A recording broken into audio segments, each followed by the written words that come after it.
नमस्कार दोस्तों। आज हम एकेएम मैनेजमेंट क्लासेस में जो टॉपिक करने जा रहे हैं ऑलरेडी स्टार्ट किया हुआ टॉपिक है एनएसक्यूएफ लेवल 4 और 5 के अंदर। ऑलरेडी इसके 2 एलिमेंट्स हम कर चुके हैं। आज हम इसका लास्ट और थर्ड एलिमेंट करेंगे। अगर आपको मेरी ये वीडियो पसंद आए तो प्लीज़ मेरे चैनल एकेएम मैनेजमेंट क्लासेस को लाइक, शेयर और सब्सक्राइब करें। तो स्टार्ट करते हैं। Qualification pack retail team leader और departmental manager NSQF level 4 and 5 respectively के अंदर हमने ऑलरेडी 2 एलिमेंट्स किए थे इस नॉस के to communicate effectively with the stakeholders. So आज हम इसका एलिमेंट 3 लास्ट एलिमेंट करेंगे।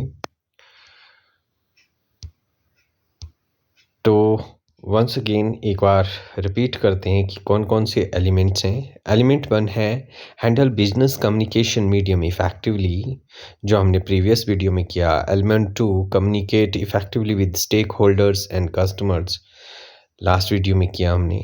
And the third develop and sustain effective working relationship with stake holders.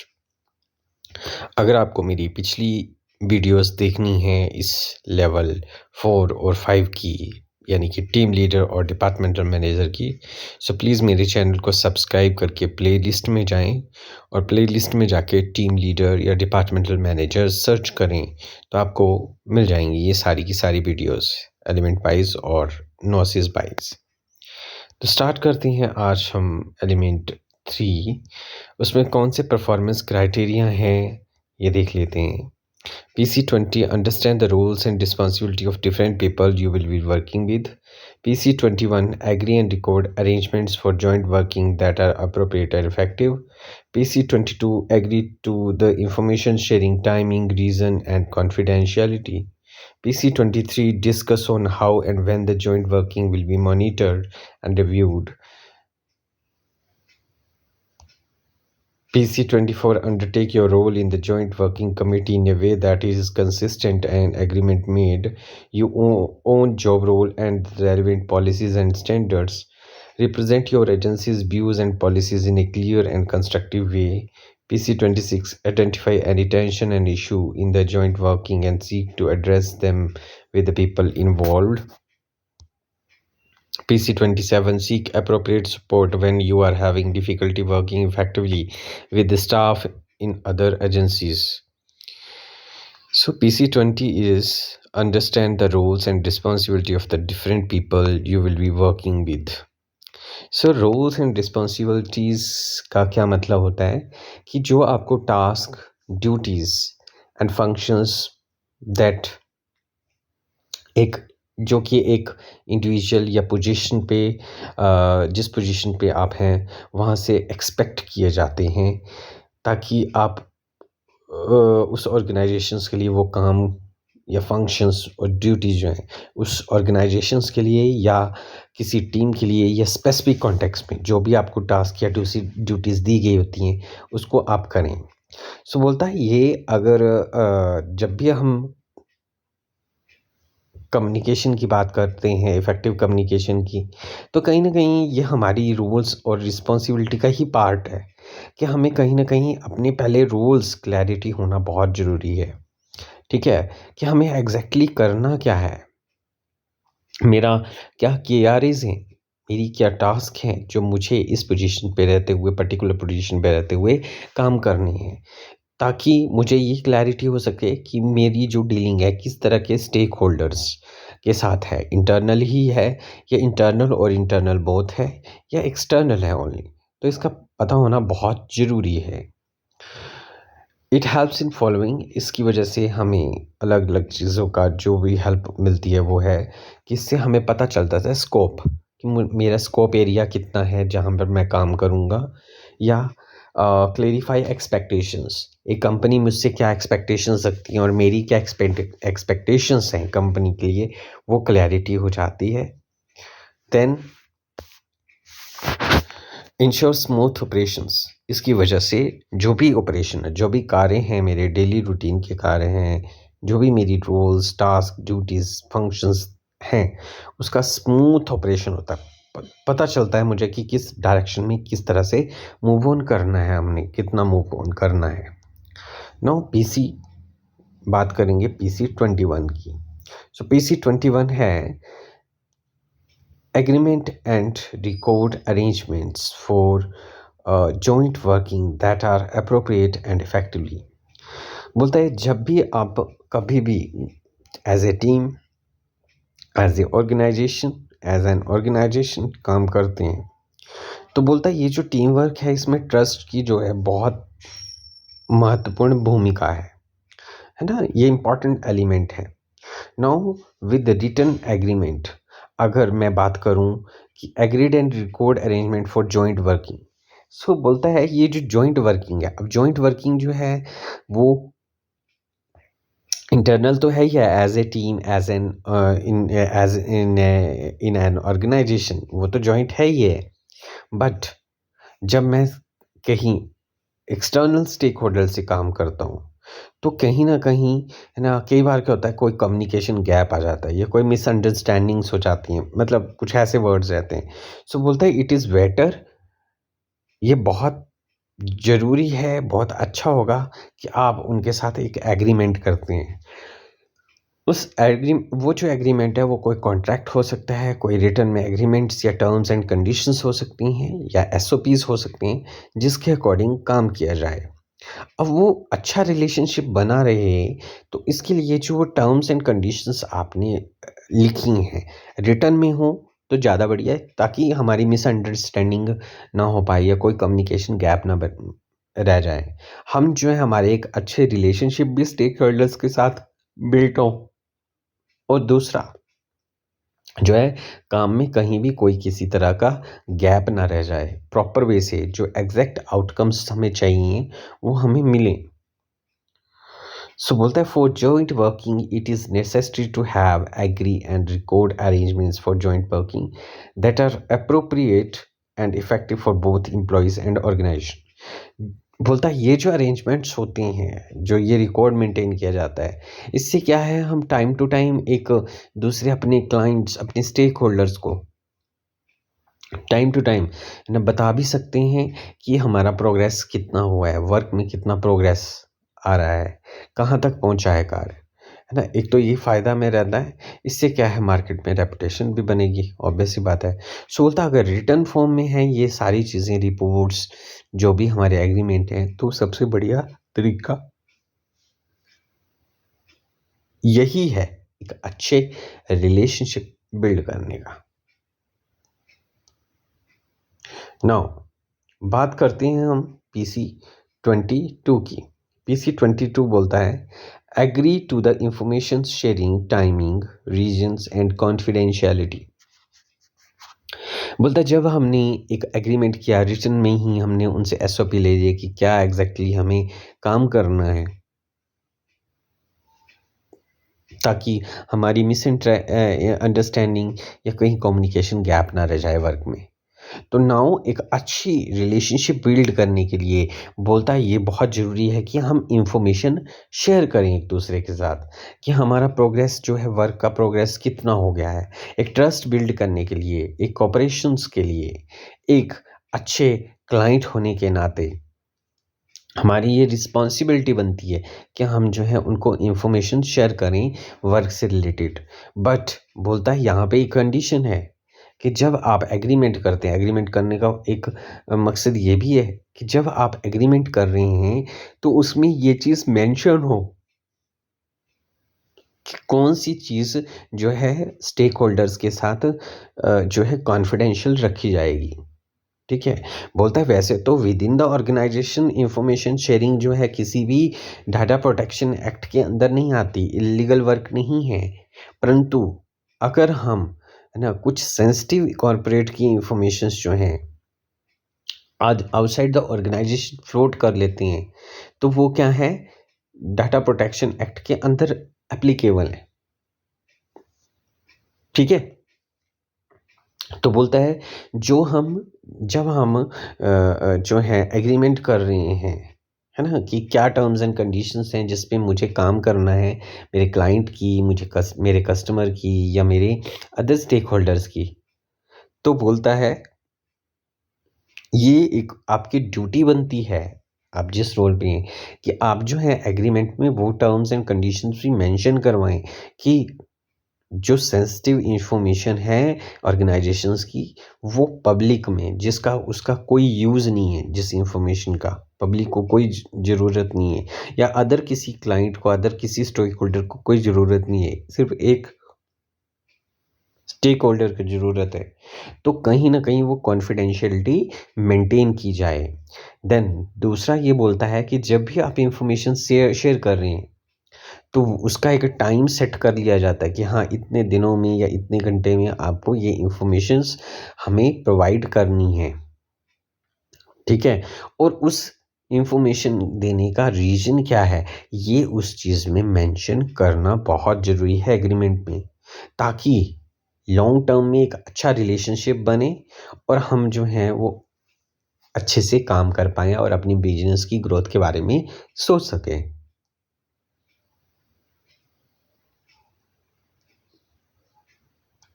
Now PC 23 PC 23 है discuss on how and when the joint work will be monitors and reviewed. जब आप किसी stake holders के साथ work कर रहे हैं, तो बोलता है ये ड्यूटी है आपकी कि जब एग्रीमेंट है तो इसमें ये भी मेंशन किया जाए कि आप किस तरह से काम का ब्यौरा, किस तरह से काम के बारे जो भी कार्य हो रहा है मेरे पास, उसको कैसे मॉनिटर करेंगे, कैसे उसका फीडबैक लेंगे, कैसे उसको रिव्यू करेंगे, है ना? क्योंकि अगर आप जो हैं देखो, एक होता है कि काम करते जाते हैं, है ना?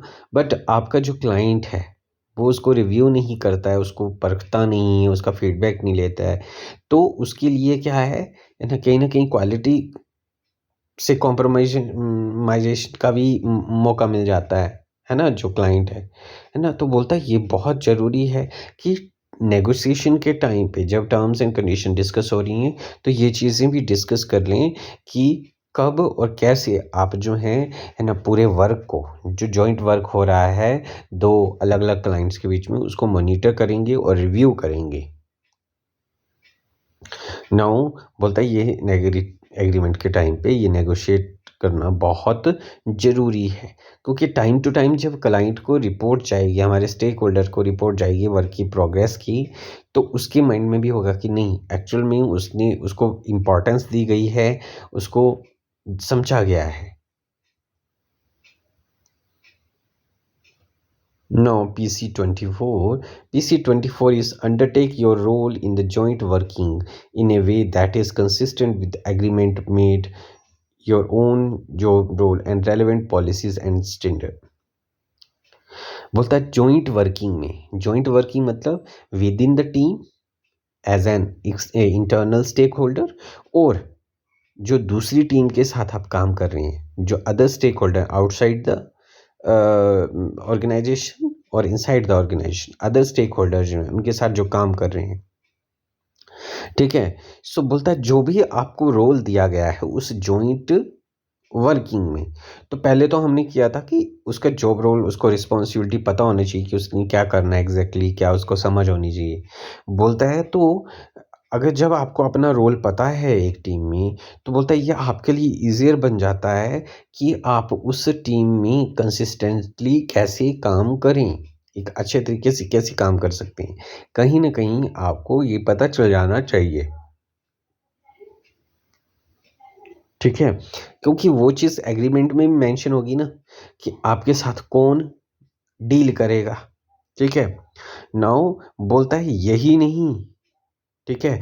तो इसकी वजह से क्या होता है कि बोलता है जब आप कंसिस्टेंटली वर्क करोगे, तो उसके लिए आपको ऑर्गेनाइजेशंस की पॉलिसीज़ और स्टैंडर्ड का भी पता होना चाहिए, ताकि at the end of the project, at the end of the work, आप दोनों के लिए, क्लाइंट के लिए भी और ऑर्गेनाइजेशंस के लिए भी, वो उस वर्क की आउटकम प्रॉपर निकल सके और वो जो है प्रॉपर वे से आप जो है ऑब्जेक्टिव और गोल्स जो भी हैं उनको अचीव कर सकें। PC25. PC25 is represent your agency's views and policy in a clear and constructive way. ठीक है। अब बोलता है जब भी आप, ठीक है, आपने अपने रोल को पहचाना, आपने काम किया उसके अकॉर्डिंग, ठीक है, टर्म्स एंड कंडीशंस के ऊपर जो भी टर्म्स एंड कंडीशंस डिसाइड हुई थी एक अच्छे रिलेशनशिप के लिए, ये बहुत ज़रूरी है क्योंकि मिसअंडरस्टैंडिंग और कम्युनिकेशन गैप पैदा हो जाते हैं। अब बोलता है जब आप स्टेक होल्डर से डील कर रहे हो, ठीक है, सो बोलता है while dealing with the stakeholder represent the agency views and policies by, ठीक है, बोलता है एजेंसी के क्या व्यूज़ हैं, आपकी ऑर्गेनाइजेशन की क्या व्यूज़ हैं, क्या उसकी पॉलिसीज़ हैं किस चीज़ को। तो बोलता है वो कैसे कर सकते हैं, आप अपनी इम्प्रूवमेंट्स दिखाइए उनको कि हमने कहाँ-कहाँ इम्प्रूव किया, हमने क्या था, ठीक है, प्रमोशन ऑफ डेवलपमेंट की बात कीजिए उससे, ठीक है, देन एनकरेज कीजिए उनको, आप अपने प्रॉमिसिंग जो प्रमोशन करनी है अपना विज़न, मिशन दिखाइए ऑर्गेनाइजेशन का। आपका वर्क कल्चर के बारे में अवेयर कीजिए, है ना? आप कितनी बढ़िया तरीके से काम करते हैं, उस चीज़ को दिखाइए। तो बोलता है रिप्रेज़ेंट करना बहुत ज़रूरी है, इसको क्लियर और कंस्ट्रक्टिव वे में कि आप एग्ज़ैक्टली किस तरह से काम करोगे, कैसे-कैसे करोगे, ये दिखाना बहुत ज़रूरी है स्टेक होल्डर्स को एक अच्छा रिलेशनशिप बिल्ड करने के लिए।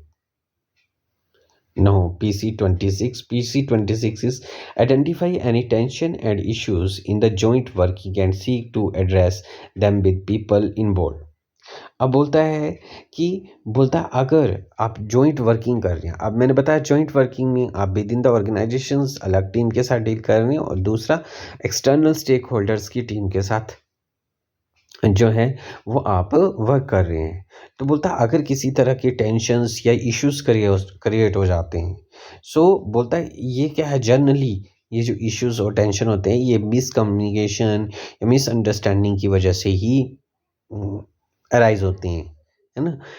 तो बोलते हैं उसके लिए क्या है, आपने पहले तो आइडेंटिफ़ाई कैसे करना है, जब पहले इसको आइडेंटिफ़ाई कीजिए कि ये टेंशन क्यों है या इस तरह से रिप्लाई क्यों आ रहा है जॉइंट वर्किंग में, है ना? दूसरी ऑर्गेनाइजेशंस या भी इस तरह से क्यों है?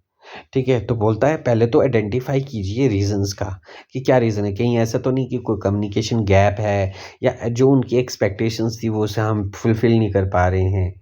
तो बोलता है रीज़न आइडेंटिफ़ाई कीजिए, देन है ना, अगर आपके पास कोई सॉल्यूशन नहीं है तो अदर टीम मेंबर्स के साथ मिलकर फाइंड आउट कीजिए, वर्क कीजिए इस पे कि ये इश्यूज़ क्यों क्रिएट हो रहे हैं, ये टेंशन वाली बात क्यों हो रही है ना? देन हमेशा क्रिटिसिज्म को सुनने के लिए रेडी रहिए, एक्नॉलेज क्रिटिसिज्म, क्योंकि criticism another form of feedback, यहाँ पे अगर आपको फीडबैक मिलता है तो कहीं न कहीं आपकी डेवलपमेंट और ग्रोथ के लिए बहुत ज़रूरी है, आपकी इम्प्रूवमेंट होगी, है ना, आपके वर्क की।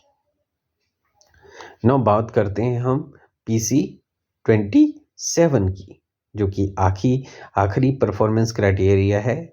Seek appropriate support when you are having difficulty working effectively with the staff in other agencies. So बोलता है एज ए टीम मेंबर, अगर इफ़ यू फील कि आप प्रॉपर वे से डील नहीं कर पा रहे हैं या ऐसा कोई इशू क्रिएट हो गया जो आपके बस में नहीं है या आपको समझ नहीं आ रहा है या कोई ऐसा पॉइंट है एग्रीमेंट का जो आपको क्लैरिटी नहीं है या एसओपी है काम करने का जो आपको क्लैरिटी नहीं है, तो बोलता है अदर टीम मेंबर्स की, है ना, की हेल्प लीजिए। अगर आपको किसी भी तरह की दूसरी एजेंसी जो दूसरा मेरा क्लाइंट है, जो दूसरा मेरा स्टेक होल्डर है उसके साथ काम करने में कोई प्रॉब्लम आ रही है तो take help from the team members. अगर टीम मेंबर्स से नहीं मिलते तो आप अपने सुपरवाइज़र और मैनेजर से बात कीजिए, सो दैट कि at the end of the task आपका जो भी आपके जो भी प्रॉब्लम्स हैं, जो भी इश्यूज़ हैं वो सॉल्व हो सकें। राइट, सो इस तरह से हमने ये 3 एलिमेंट्स किए कि how to communicate effectively with the stakeholders क्या होते हैं, है ना, और कैसे हम इनके साथ अच्छे रिलेशनशिप बिल्ड कर सकते हैं, कैसे इफेक्टिवली कम्युनिकेट कर सकते हैं, इसके बारे में स्टडी किया हमने, है ना, इन 3 एलिमेंट्स में। सो होप आपको मेरी ये वीडियो पसंद आई होगी। अगर मेरी वीडियो पसंद आई है तो प्लीज़ मेरे चैनल एकेएम मैनेजमेंट क्लासेस को लाइक, शेयर और सब्सक्राइब करें। Thank you.